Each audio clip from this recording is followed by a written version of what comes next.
पार्वती प्रियपुत्राय पूर्वा सन्ध्या प्रवर्तते। उत्तिष्ठ गजराज्यास्य कर्तव्यं लोकपालनम्। उत्तिष्ठोत्तिष्ठ विघ्नेश उत्तिष्ठ गणनायका। उत्तिष्ठ गिरिजापुत्रा जगतां मङ्गलं कुरु।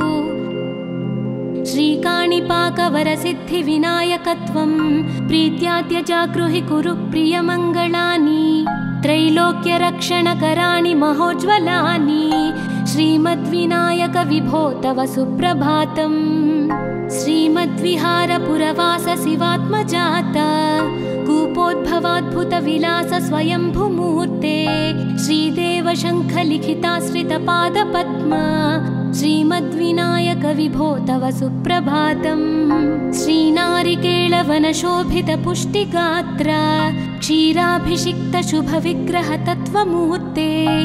दिव्याङ्गमूषिकसुवाहनमोदरूपा। श्रीमद्विनायक विभो तव सुप्रभातम्। श्रीकाणिपाकवरभूतलवासतुष्ट। हे आदिपूज्य अरुणारुणभानुतेज।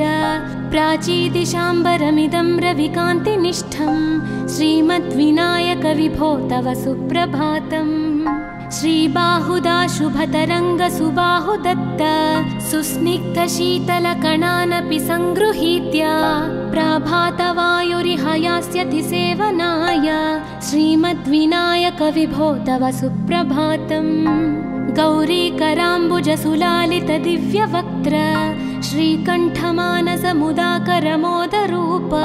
कैलासशैलशिखरस्थितबालभानो। श्रीमद्गणेश्वर विभो तव सुप्रभातम्। दूर्वाङ्कुराणि जलजानि सुपुष्पकाणि। बिल्वानि पूजनविधौ च सुसज्जितानि। नित्यार्चनोत्सुकमदोत्कटवारणास्य। श्रीमद्गणेश्वर विभो तव सुप्रभातम्। हृत्कूपमध्यसमुपस्थितचित्स्वरूप। कूटस्थतत्त्वमिदमेव हि बोधनेन। त्वामत्र भासि विदधासि समस्तशोभान्। श्रीमद्गणेश्वर विभो तव सुप्रभातम्। श्रीमुद्गलाख्यमुनिसन्नुत सच्चरित्र।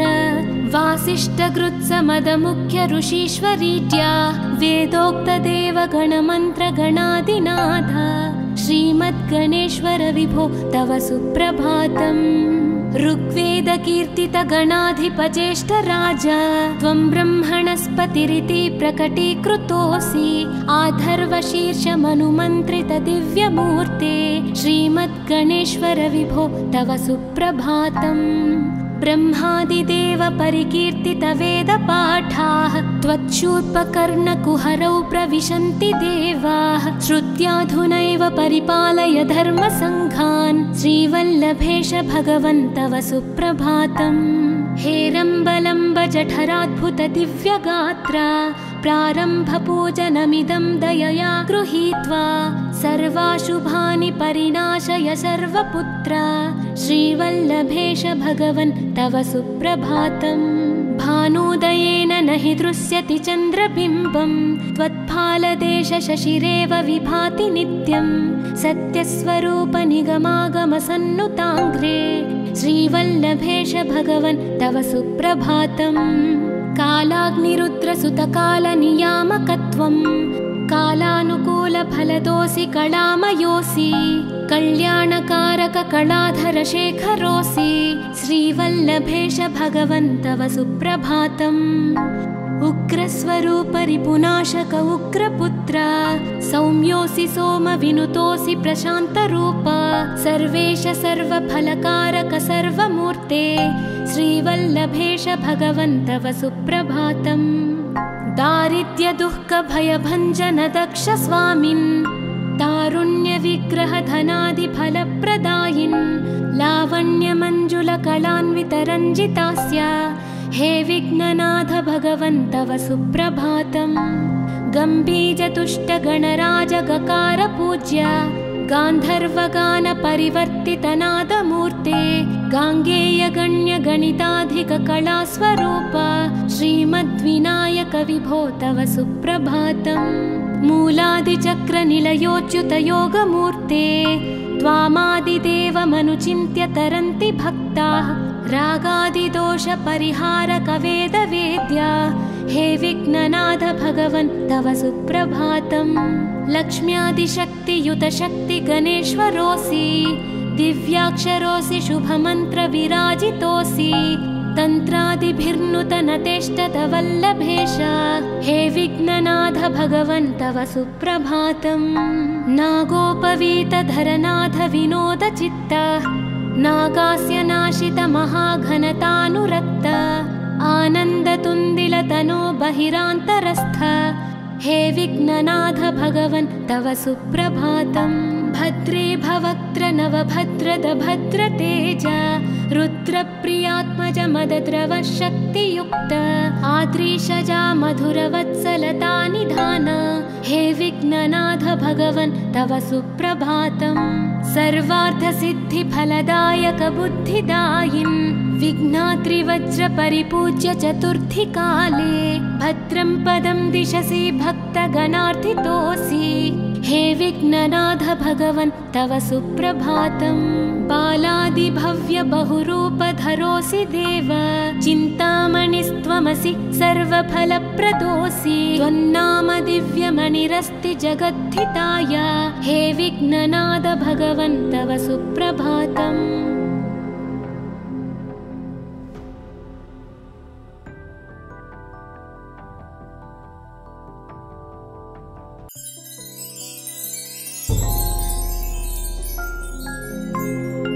पार्वती प्रियपुत्राय पूर्वा सन्ध्या प्रवर्तते उत्तिष्ठ गजराज्यस्य कर्तव्यं लोकपालनम्। उत्तिष्ठोत्तिष्ठ विघ्नेश उत्तिष्ठ गणनायक उत्तिष्ठ गिरिजापुत्रा जगतां मङ्गलं कुरु। श्रीकाणिपाकवरसिद्धिविनायकत्वं प्रीत्याद्य जागृहि कुरु प्रियमङ्गलानि त्रैलोक्यरक्षणकराणि महोज्ज्वलानि श्रीमद्विनायक विभो तव सुप्रभातम्। श्रीमद्विहारपुरवास शिवात्मजाता कूपोद्भवाद्भुतविलास स्वयंभुमूर्ते श्रीदेव शङ्खलिखिताश्रितपादपद्मा श्रीमद्विनायक विभो तव सुप्रभातम्। श्रीनारिकेळवनशोभितपुष्टिगात्र क्षीराभिषिक्तशुभविग्रह तत्त्वमूर्ते दिव्याङ्गमूषिकसुवाहनमोदरूप श्रीमद्विनायक विभो तव सुप्रभातम्। श्रीकाणिपाकवरभूतलवासतुष्ट हे आदिपूज्य अरुणारुणभानुतेज प्राचीदिशाम्बरमिदं रविकान्तिनिष्ठं श्रीमद्विनायक विभो तव सुप्रभातम्।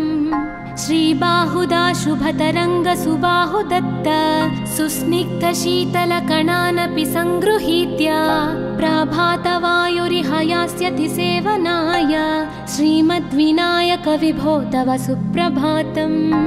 गौरीकराम्बुजसुलालित दिव्यवक्त्र श्रीकण्ठमानसमुदाकरमोदरूप कैलासशैलशिखरस्थित बालभानो श्रीमद्गणेश्वर विभो तव सुप्रभातम्। दूर्वाङ्कुराणि जलजानि सुपुष्पकाणि बिल्वानि पूजनविधौ च सुसज्जितानि नित्यार्चनोत्सुकमदोत्कटवारणास्य श्रीमद्गणेश्वर विभो तव सुप्रभातम्। हृत्कूपमध्य समुपस्थितचित्स्वरूप कूटस्थतत्त्वमिदमेव हि बोधनेन त्वामत्र भासि विदधासि समस्तशोभान् श्रीमद्गणेश्वर विभो तव सुप्रभातम्। श्रीमुद्गलाख्यमुनिसन्नुत सच्चरित्र वासिष्ठकृत्समदमुख्य ऋषीश्वरीज्या वेदोक्तदेवगणमन्त्रगणादिनाथ श्रीमद्गणेश्वर विभो तव सुप्रभातम्। ऋग्वेदकीर्तितगणाधिपज्येष्ठराज त्वं ब्रह्मणस्पतिरिति प्रकटीकृतोऽसि आधर्वशीर्षमनुमन्त्रित दिव्यमूर्ते श्रीमद्गणेश्वर विभो तव सुप्रभातम्। ब्रह्मादिदेव परिकीर्तितवेदपाठाः त्वच्छूर्पकर्णकुहरौ प्रविशन्ति देवाः श्रुत्याधुनैव परिपालय धर्मसङ्घान् श्रीवल्लभेश भगवन् तव सुप्रभातम् हेरम्बलम्ब जठराद्भुत दिव्यगात्रा प्रारम्भपूजनमिदं दयया गृहीत्वा सर्वाशुभानि परिनाशय सर्वपुत्रा श्रीवल्लभेश भगवन् तव सुप्रभातम् भानुदयेन न हि दृश्यति चन्द्रबिम्बं त्वत्फालदेश शशिरेव विभाति नित्यं सत्यस्वरूप निगमागमसन्नुताङ्घ्रे श्रीवल्लभेश भगवन् तव सुप्रभातम् कालाग्निरुद्रसुतकालनियामकत्वं कालानुकूलफलदोऽसि कलामयोऽसि कल्याणकारक कलाधर शेखरोऽसि श्रीवल्लभेश भगवन् तव सुप्रभातम् उग्रस्वरूप रिपुनाशक उग्रपुत्र सौम्योऽसि सोमविनुतोऽसि प्रशान्तरूप सर्वेश सर्वफलकारक सर्वमूर्ते श्रीवल्लभेश भगवन् तव सुप्रभातम् दारिद्र्यदुःखभयभञ्जन दक्ष स्वामिन् तारुण्यविग्रहधनादिफलप्रदायिन् लावण्यमञ्जुलकलान्वितरञ्जितास्य हे विघ्ननाथ भगवन् तव सुप्रभातम् गम्भीजतुष्टगणराजगकार पूज्य गान्धर्वगानपरिवर्तितनादमूर्ते गाङ्गेयगण्यगणिताधिककलास्वरूप श्रीमद्विनायक विभो तव सुप्रभातम् मूलादिचक्रनिलयोच्युतयोगमूर्ते त्वामादिदेवमनुचिन्त्य तरन्ति भक्ताः रागादिदोषपरिहारकवेदवेद्या हे विघ्ननाथ भगवन् तव सुप्रभातम् लक्ष्म्यादिशक्तियुतशक्तिगणेश्वरोऽसि दिव्याक्षरोऽसि शुभमन्त्रविराजितोऽसि तन्त्रादिभिर्नुतनतेष्टतवल्लभेश हे विघ्ननाथ भगवन् तव सुप्रभातम् नागोपवीतधरनाथ विनोदचित्त नागास्य नाशित महाघनतानुरक्त आनन्दतुन्दिलतनो बहिरान्तरस्थ हे विघ्ननाथ भगवन् तव सुप्रभातम् भद्रे भवक्त्र नवभद्रद भद्रतेज रुद्रप्रियात्मज मदद्रव शक्तियुक्त आद्रीशजा मधुरवत्सलता निधान हे विघ्ननाथ भगवन् तव सुप्रभातम् सर्वार्थसिद्धिफलदायक बुद्धिदायिन् विघ्नात्रिवज्रपरिपूज्य चतुर्थीकाले भद्रं पदं दिशसि भक्तगणार्थितोऽसि हे विघ्ननाथ भगवन् तव सुप्रभातम् बालादिभव्य बहुरूपधरोऽसि देव चिन्तामणिस्त्वमसि सर्वफलप्रदोऽसि त्वन्नाम दिव्यमणिरस्ति जगद्धिताय हे विघ्ननाथ भगवन् तव सुप्रभातम्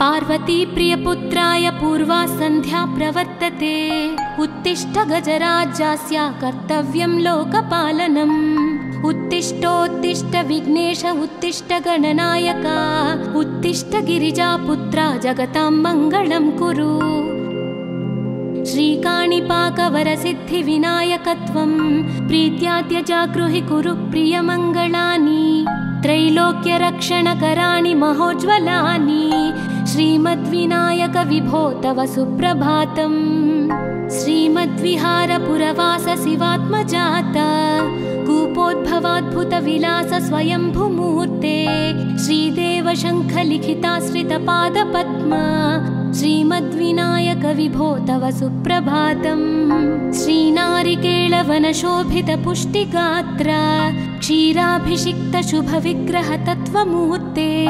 दिव्याङ्गमूषिकसुवाहनमोदरूप श्रीमद्विनायक विभो तव सुप्रभातम् श्रीकाणिपाकवरभूतलवासतुष्ट हे आदिपूज्य अरुणारुणभानुतेज प्राचीदिशाम्बरमिदं रविकान्तिनिष्ठं श्रीमद्विनायक विभो तव सुप्रभातम् श्रीबाहुदा शुभतरङ्गसुबाहुदत्त सुस्निग्धशीतलकणानपि सङ्गृहीत्य प्राभातवायुरिह यास्यति सेवनाय श्रीमद्विनायक विभो तव सुप्रभातम् गौरीकराम्बुजसुलालितदिव्यवक्त्र श्रीकण्ठमानसमुदाकरमोदरूप कैलासशैलशिखरस्थितबालभानो श्रीमद्गणेश्वर विभो तव सुप्रभातम् दूर्वाङ्कुराणि जलजानि सुपुष्पकाणि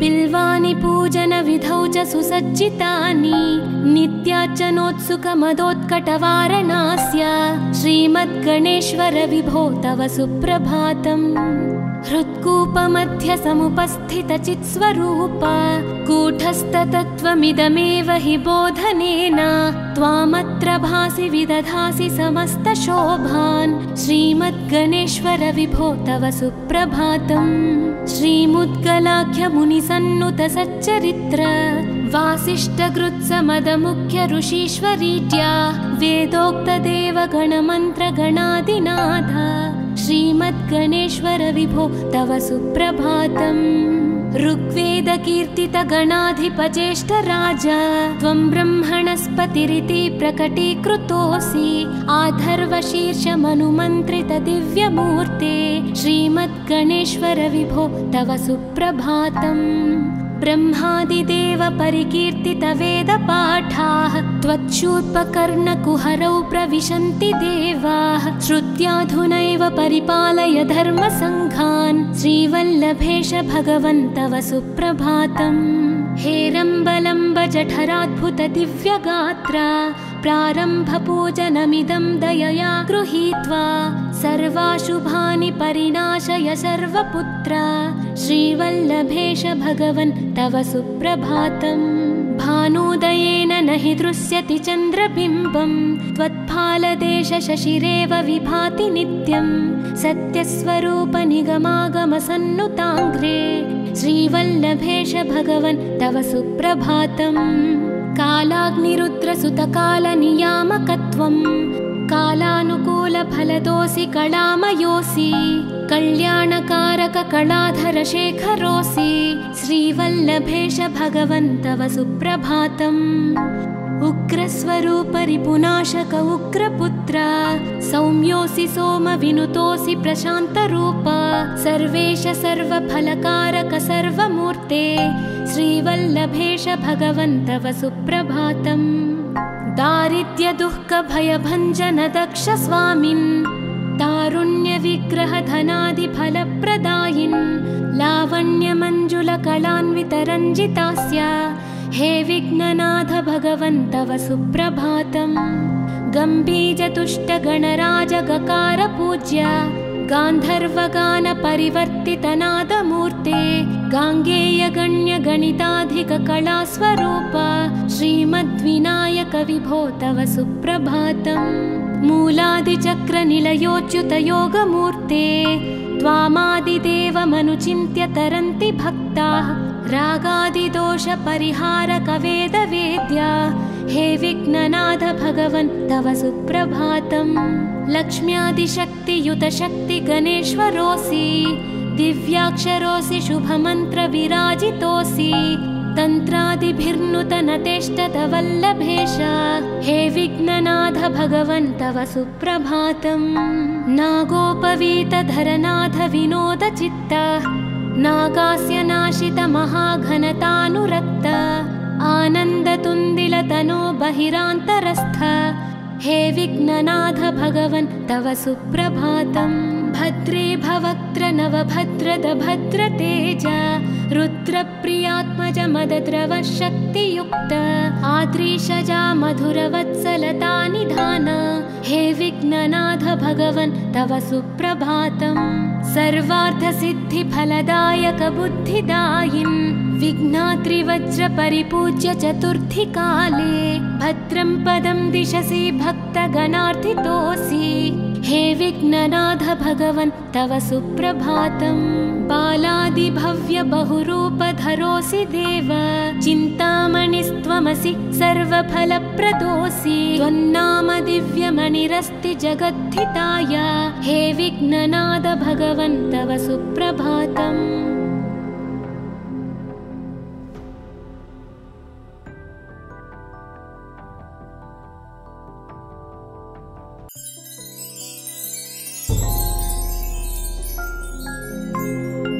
पार्वती प्रियपुत्राय पूर्वा सन्ध्या प्रवर्तते उत्तिष्ठ गजराज्यस्य कर्तव्यं लोकपालनम् उत्तिष्ठोत्तिष्ठ विघ्नेश उत्तिष्ठ गणनायक उत्तिष्ठ गिरिजापुत्रा जगतां मङ्गलं कुरु श्रीकाणिपाकवरसिद्धिविनायकत्वं प्रीत्याद्य जागृहि कुरु प्रियमङ्गलानि त्रैलोक्यरक्षणकराणि महोज्ज्वलानि श्रीमद्विनायक विभो तव सुप्रभातम् श्रीमद्विहारपुरवास शिवात्मजात कूपोद्भवाद्भुतविलास स्वयंभुमूर्ते श्रीदेव शङ्खलिखिताश्रितपादपद्मा श्रीमद्विनायक विभो तव सुप्रभातम् श्रीनारिकेळवनशोभितपुष्टिगात्र क्षीराभिषिक्त शुभविग्रह तत्त्वमूर्ते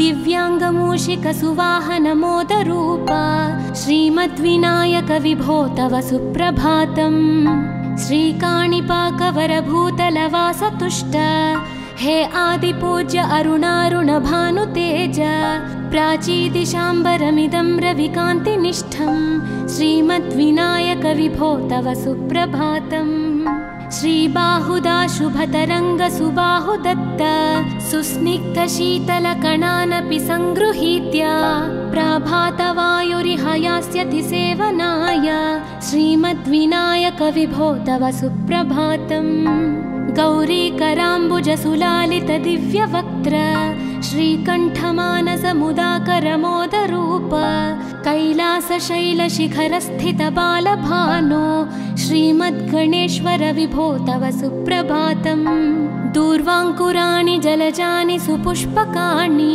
बिल्वानि पूजनविधौ च सुसज्जितानि नित्यार्चनोत्सुकमदोत्कटवारणास्य श्रीमद्गणेश्वर विभो तव सुप्रभातम् हृत्कूपमध्य समुपस्थितचित्स्वरूप कूटस्थतत्त्वमिदमेव हि बोधनेन त्वामत्र भासि विदधासि समस्तशोभान् श्रीमद्गणेश्वर विभो तव सुप्रभातम् श्रीमुद्गलाख्यमुनिसन्नुत सच्चरित्र वासिष्ठगृत्समदमुख्य ऋषीश्वरीज्या वेदोक्तदेवगणमन्त्रगणादिनाथ श्रीमद्गणेश्वर विभो तव सुप्रभातम् ऋग्वेदकीर्तितगणाधिपज्येष्ठराज त्वं ब्रह्मणस्पतिरिति प्रकटीकृतोऽसि आधर्वशीर्षमनुमन्त्रित दिव्यमूर्ते श्रीमद्गणेश्वर विभो तव सुप्रभातम् ब्रह्मादिदेव परिकीर्तित वेदपाठाः त्वच्छूर्पकर्णकुहरौ प्रविशन्ति देवाः श्रुत्याधुनैव परिपालय धर्मसङ्घान् श्रीवल्लभेश भगवन् तव सुप्रभातम् हेरम्बलम्ब जठराद्भुत दिव्यगात्र प्रारम्भपूजनमिदं दयया गृहीत्वा सर्वाशुभानि परिनाशय सर्वपुत्र श्रीवल्लभेश भगवन् तव सुप्रभातम् भानुदयेन न हि दृश्यति चन्द्रबिम्बं त्वत्फालदेश शशिरेव विभाति नित्यं सत्यस्वरूप निगमागमसन्नुताङ्घ्रे श्रीवल्लभेश भगवन् तव सुप्रभातम् कालाग्निरुद्रसुतकालनियामकत्वं कालानुकूलफलदोऽसि कलामयोऽसि कल्याणकारक कलाधर शेखरोऽसि श्रीवल्लभेश भगवन् तव सुप्रभातम् उग्रस्वरूप रिपुनाशक उग्रपुत्र सौम्योऽसि सोमविनुतोऽसि प्रशान्तरूप सर्वेश सर्वफलकारक सर्वमूर्ते श्रीवल्लभेश भगवन् तव सुप्रभातम् दारिद्र्यदुःखभयभञ्जन दक्ष स्वामिन् तारुण्यविग्रहधनादिफलप्रदायिन् लावण्यमञ्जुलकलान्वितरञ्जितास्य हे विघ्ननाथ भगवन् तव सुप्रभातम्। गम्भीरतुष्टगणराजगकार गान्धर्वगानपरिवर्तितनादमूर्ते गाङ्गेयगण्यगणिताधिककलास्वरूप श्रीमद्विनायक विभो तव सुप्रभातम्। मूलादिचक्रनिलयोच्युतयोगमूर्ते त्वामादिदेवमनुचिन्त्य तरन्ति भक्ताः रागादिदोषपरिहारकवेदवेद्या हे विघ्ननाथ भगवन् तव सुप्रभातम्। लक्ष्म्यादिशक्तियुतशक्तिगणेश्वरोऽसि दिव्याक्षरोऽसि शुभमन्त्रविराजितोऽसि तन्त्रादिभिर्नुतनतेष्टतवल्लभेश हे विघ्ननाथ भगवन् तव सुप्रभातम्। नागोपवीतधरनाथ विनोदचित्त नागास्य नाशितमहाघनतानुरक्त आनन्दतुन्दिलतनो बहिरान्तरस्थ हे विघ्ननाथ भगवन् तव सुप्रभातम्। भद्रे भवक्त्र नवभद्रद भद्रतेज रुद्रप्रियात्मज मदद्रवशक्तियुक्त आद्रीशजा मधुरवत्सलता निधान हे विघ्ननाथ भगवन् तव सुप्रभातम्।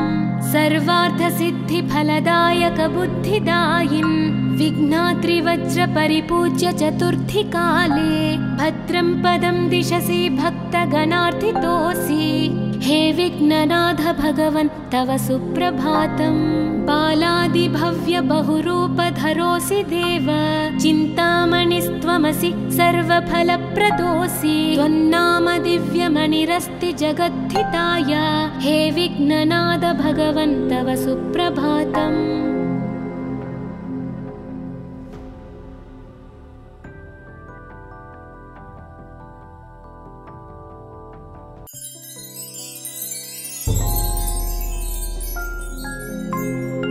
पार्वती प्रियपुत्राय पूर्वा सन्ध्या प्रवर्तते उत्तिष्ठ गजराज्यास्य कर्तव्यं लोकपालनम्। उत्तिष्ठोत्तिष्ठ विघ्नेश उत्तिष्ठ गणनायक उत्तिष्ठ गिरिजापुत्रा जगतां मङ्गलं कुरु। श्रीकाणिपाकवरसिद्धिविनायकत्वं प्रीत्याद्य जागृहि कुरु प्रियमङ्गलानि त्रैलोक्यरक्षणकराणि महोज्ज्वलानि श्रीमद्विनायक विभो तव सुप्रभातम्। श्रीमद्विहारपुरवास शिवात्मजात कूपोद्भवाद्भुतविलास स्वयंभुमूर्ते श्रीदेव शङ्खलिखिताश्रितपादपद्म श्रीमद्विनायक विभो तव सुप्रभातम्। श्रीनारिकेळवनशोभितपुष्टिगात्र क्षीराभिषिक्त शुभविग्रह तत्त्वमूर्ते दिव्याङ्गमूषिकसुवाहनमोदरूप श्रीमद्विनायक विभो तव सुप्रभातम्। श्रीकाणिपाकवरभूतलवासतुष्ट हे आदिपूज्य अरुणारुणभानुतेज प्राचीदिशाम्बरमिदं रविकान्तिनिष्ठं श्रीमद्विनायक विभो तव सुप्रभातम्। श्रीबाहुदा शुभतरङ्गसुबाहुदत्त सुस्निग्धशीतलकणानपि सङ्गृहीत्य प्राभातवायुरिहयास्यति सेवनाय श्रीमद्विनायक विभो तव सुप्रभातम्। गौरीकराम्बुजसुलालितदिव्यवक्त्र श्रीकण्ठमानसमुदाकरमोदरूप कैलासशैलशिखरस्थितबालभानो श्रीमद्गणेश्वर विभो तव सुप्रभातम्। दूर्वाङ्कुराणि जलजानि सुपुष्पकाणि बिल्वानि पूजनविधौ च सुसज्जितानि नित्यार्चनोत्सुकमदोत्कटवारणास्य श्रीमद्गणेश्वर विभो तव सुप्रभातम्। हृत्कूपमध्यसमुपस्थितचित्स्वरूप कूटस्थतत्त्वमिदमेव हि बोधनेन त्वामत्र भासि विदधासि समस्तशोभान् श्रीमद्गणेश्वर विभो तव सुप्रभातम्। श्रीमुद्गलाख्यमुनिसन्नुतसच्चरित्र वासिष्ठकृत्समदमुख्य ऋषीश्वरीज्या वेदोक्तदेवगणमन्त्रगणादिनाथ श्रीमद्गणेश्वर विभो तव सुप्रभातम्। ऋग्वेदकीर्तितगणाधिपज्येष्ठ राजा त्वं ब्रह्मणस्पतिरिति प्रकटीकृतोऽसि। आधर्वशीर्षमनुमन्त्रित दिव्यमूर्ते श्रीमद्गणेश्वर विभो तव सुप्रभातम्। ब्रह्मादिदेव परिकीर्तित वेदपाठाः त्वच्छूर्पकर्णकुहरौ प्रविशन्ति देवाः। श्रुत्याधुनैव परिपालय धर्मसङ्घान् श्रीवल्लभेश भगवन् तव सुप्रभातम्। हेरम्बलम्ब जठराद्भुत दिव्यगात्रा प्रारम्भपूजनमिदं दयया गृहीत्वा सर्वाशुभानि परिनाशय सर्वपुत्रा श्रीवल्लभेश भगवन् तव सुप्रभातम्। भानुदयेन न हि दृश्यति चन्द्रबिम्बं त्वत्फालदेश शशिरेव विभाति नित्यं। सत्यस्वरूप निगमागमसन्नुताङ्घ्रे श्रीवल्लभेश भगवन् तव सुप्रभातम्। कालाग्निरुद्रसुतकालनियामकत्वं कालानुकूलफलदोऽसि कलामयोऽसि। कल्याणकारक कलाधर शेखरोऽसि श्रीवल्लभेश भगवन् तव सुप्रभातम्। उग्रस्वरूप रिपुनाशक उग्रपुत्र सौम्योऽसि सोमविनुतोऽसि प्रशान्तरूप। सर्वेश सर्वफलकारक सर्वमूर्ते श्रीवल्लभेश भगवन् तव सुप्रभातम्। दारिद्र्य दुःख भयभञ्जन दक्ष स्वामिन् तारुण्य विग्रह धनादि फलप्रदायिन्। लावण्य मंजुल कलान्वित रञ्जितास्य हे विघ्ननाथ भगवन् तव सुप्रभातम्। गम्भीज तुष्ट गणराज गकार पूज्य गान्धर्वगान परिवर्तित नादमूर्ते। गाङ्गेय गण्य गणिताधिक कलास्वरूप श्रीमद्विनायक विभो तव सुप्रभातम्। मूलादिचक्र निलयोच्युत योगमूर्ते त्वामादिदेवमनुचिन्त्य तरन्ति भक्ताः।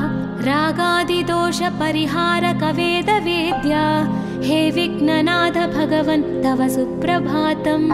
लक्ष्म्यादिशक्तियुत शक्ति गणेश्वरोऽसि दिव्याक्षरोऽसि शुभमन्त्र विराजितोऽसि। तन्त्रादिभिर्नुतनतेष्टत वल्लभेश हे विघ्ननाथ भगवन् तव सुप्रभातम्। नागोपवीतधरनाथ विनोद चित्त नागास्य नाशित महाघनतानुरक्त। आनन्दतुन्दिलतनो बहिरान्तरस्थ हे विघ्ननाथ भगवन् तव सुप्रभातम्। भद्रे भवक्त्र नवभद्रद भद्रतेज रुद्रप्रियात्मज मदद्रव शक्तियुक्त। आद्रीशजा मधुरवत्सलता निधान हे विघ्ननाथ भगवन् तव सुप्रभातम्। सर्वार्थसिद्धिफलदायक बुद्धिदायिन् विघ्नात्रिवज्र परिपूज्य चतुर्थी काले। भद्रं पदं दिशसि भक्तगणार्थितोऽसि हे विघ्ननाथ भगवन् तव सुप्रभातम्।